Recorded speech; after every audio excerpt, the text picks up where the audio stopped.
Professor Xavier not just going to kill Myra, but kill her as a child? Not if one of the old Myras have anything to do with it. My name is Dorian. This is SCM Comics. We are continuing our coverage of the Fall of the House of X with Rise of the Power of X, number 2. So our story starts off in the past with a young, barely a teenager Myra, and she is sprinkling salt on her porch. Never had porch. Closest thing I probably ever had was cream of wheat, and we definitely didn't put salt on it. You use sugar and butter. That's it. Now, if you notice, there is a crown in the very first narration bubble. So this is Enigma observing her in the past. And he goes, in 22 minutes, her X gene will activate and she will fall twitching, and her life will be tied to time itself. In her 10th life, she has a new plan. She might as well try it. She's tried everything else. She is mistaken. There is one more thing she could try. I will offer it to her, not now. Later. On the next page, you see Jean right before she encounters the Phoenix on the space shuttle. He also shows Scott as a very young boy when he lost his parents in a plane crash. Well, yes and no. It's a very long story. We don't got time to get into it, but yeah, it's a long story.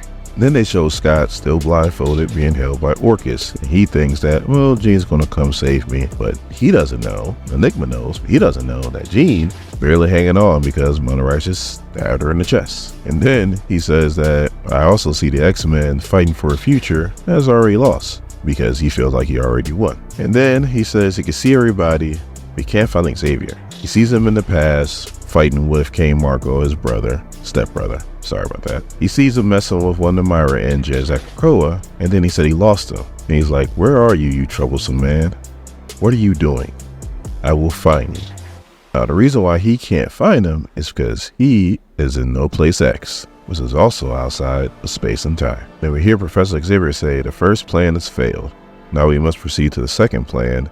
This is somewhat difficult. So then Rachel chimes in and she's like, we're playing hide and seek with something that can see us anywhere in existence. Difficult isn't really saying how bad it is. So Professor Xavier's like, yes, Rachel, I know, but, and then all of a sudden all you hear is but nothing. And then we see Mother Righteous is in a bubble. And she's like, we can't fight it, love. It's one. The plan is just not going to work. So then Mother Righteous is talking to Cypher and she's like, but I know what you're doing wrong and I can help you. Just let me out. So Cypher's like, I know every language in the universe, including body language. I don't even need my gift to tell that you're lying, and you're being all the use you are as a radio. Now, I really don't understand what he meant about that. You're gonna kind of see what he meant about that, but I don't see how this is working. But do I really need to know? No. It's comics. So Professor Xavier chimes in and goes, and her being a radio is useful. We face a problem that we can only achieve if we merge our talents. That Mother Righteous is doing it under duress changes nothing, and she is under duress. We are all responsible. We will defeat this problem together. And then Mother Righteous, ever the sinister, goes, I'm not one of your students. Don't patronize me, ducky.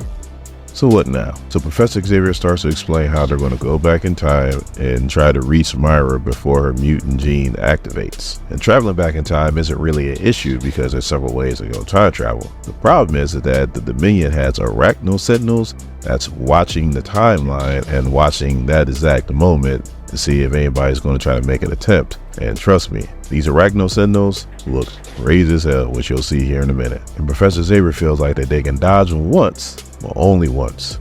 So they need to choose where to strike carefully. So the Cypher chimes in and goes, I think we should just go back and shoot Myra in the delivery ward. Now, there is a reason why he's acting like this. Like, it's going to be explained here in a minute, but before I'm just reading this, I'm like, man, what the hell is wrong with Cypher, man? I mean, like, he needs like a huge hug because he ain't acting the way he normally acts. So Professor Xavier pretty much checks him and goes, you shouldn't say things like that. Even if we consider to do something that monstrous, we need to know exactly when we can go back. And we can't trust anything other than a biological Myra. In other words, a Myra that doesn't have the cybernetics. And Rachel goes, that's where my team steps in to go through the multiverse to find a biological Myra. Now, for those of you guys that watched that X-Men, yes, they are backtracking because we know that they already achieved this mission. So the Mother Righteous chimes in and goes, it's outside of time. It's already won. Whatever we do, it cannot change anything. It's already escaped causality. So the Rasputin 4 chimes in and just lays it on her. She goes, "You lied to me. I think you're lying to yourself. You're scared of hope. You are scared of the monster that you helped build. Think, Enigma doesn't want us to go there, hence his offenses in the time stream. That implies that there is something that someone can do that he is scared of." And then Doug chimes in and goes, "Maybe there's a limitation caused by Mara in the timeline. Maybe it can't put its defenses up too early. Maybe it doesn't want us back in the 19th century messing with him making his clones. Or maybe it's a trap. But it really doesn't matter. This is all we got. This isn't David vs. Goliath. This is 5 ants going up against Galactus." So then Professor Xavier is like, "Correct, Doug. This is a long shot." So then Rasputin 4 is like, "Mother Righteous?" And we see that Mother Righteous is still in the White House room with a gun pointed to her head. And that's why I was saying earlier, I don't understand how Mother Righteous is in 2 places at once. She's definitely in No Place X in that bubble, because they even said that she can't use any of her magic spells in the bubble. But also, somehow she's definitely in the White Hot room, and Hope is pointing a gun to her head, and she's like, "Hope sends her love." So now for everybody who watched Dead X-Men #1, if you were wondering, like I was wondering, how the hell they came back, now we see how. Because in the White Hot room, they have the 5, and they can resurrect people, so this is how they came back. So the Mother Righteous is like, "Can you please get her not point the gun on my head?" And Professor Xavier's like, "Hope doesn't really take orders from me. She really never has." And how did she get a gun in there? So Mother Righteous is like, "Well, besides the one she wore at the gala, she telekinetically," I had to say that I don't know how many times to get that right, "assembled one together that is an exact copy of the 9mm that Cable gave her. It's like her comfort gun." So the Rasputin 4 is like, "As a curious adoptive father and a resourceful girl, she was worshipped where I'm from, though it was a strange religion." And if you don't know what the hell I'm talking about, she's talking about Sons of Sinister. There will be a card appearing on the screen, and there'll be a link in the description to the playlist. So then Rachel's like, "How's everything going in the White Hot room?" And then we see Elixir trying to use his mutant powers to heal Jean, and she keeps saying, "Now and forever, now and forever." And then we see a light go up from where they're at. Now, I don't know what this means, but it's probably important, so that's why I'm covering it. So Mother Righteous answers Rachel's question and goes, "Not great." And Doug goes, "And why is that?" And Mother Righteous goes, "Because I tried to sacrifice the Phoenix to achieve dominionhood." So then Doug slaps the bubble and goes, "I know all the words, and there is none that manage to sum up how despicable I find you." Again, this is not how Cypher normally acts. So again, Professor Xavier has to calm Doug down and then asks about Rachel's team and if they're ready or not. Again, if you watch Dead X-Men, you know exactly what we're talking about. If not, cards on the screen, link will be in the description. So then the next page kind of confused me because I thought Enigma found them and then did his Enigma thing. But actually, he's saying how he knows that they're somewhere outside of space and time. He doesn't know where yet, but he knows they're somewhere. So he's sending his arachno sentinels, which that's what they look like, and they look crazy, to kind of like spin webs so that if they tripped on one, then they know exactly where to look. So then Rasputin 4 goes, "Rachel doesn't know about the plan, does she?" So Professor Xavier is like, "She knows enough. She doesn't know that I plan on killing Myra. She suspects that I might depower her, but when one can be repowered, that's not going to be an option." Then he's like, "Rachel knows about the final goal, and this is a step towards it. She's correct. But the final plan is the longest of long shots and risks all of reality if we're wrong. It might even be worse than letting the Enigma Dominion win."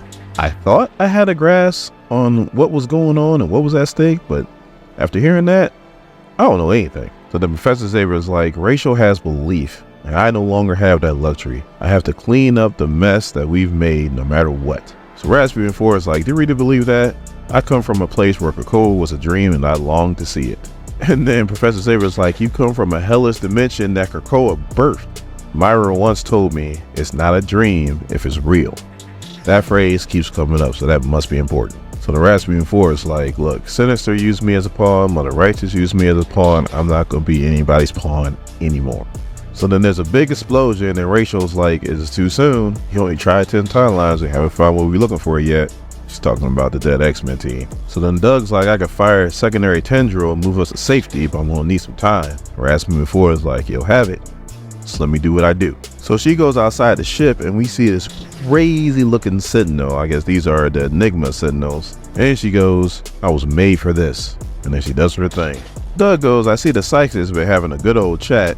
We see Rasputin 4 destroy the sentinel that was in front of her, but there's like 4 more behind him, so she's gonna need some help. So then he goes, I wanted to eavesdrop, but then that will reveal what else I have loaded into his clone, and we see that Sinister is inside Doug, and that's why he's been acting ass.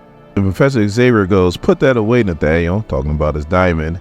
You shouldn't play games. You know she'll never forgive you. That's him nicely saying that Rasputin 4 will murk you.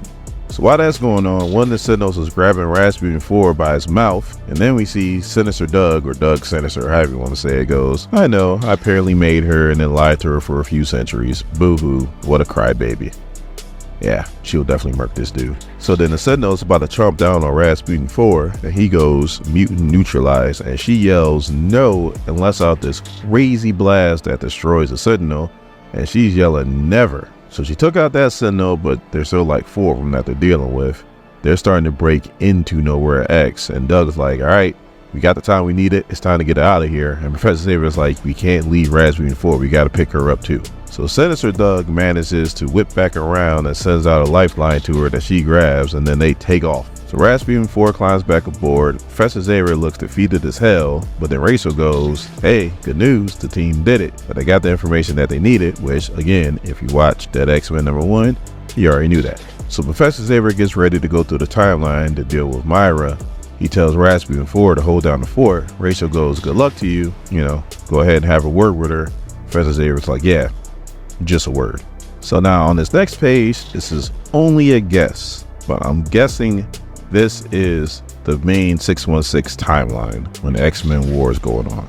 I'm guessing. You got Myra running and she's like, Nimrod, give me a damn update. And he goes, our human allies are crumbling. We are prepared to take the next step. And then it looks like Nimrod has been taken out, and all you read is, you lucked out to join just in time. In 10 years time, we'll be part of the perfect good machine. The AIs will be the only winners here. But then on the last page, we see Enigma go, they don't win, I win. So let's talk.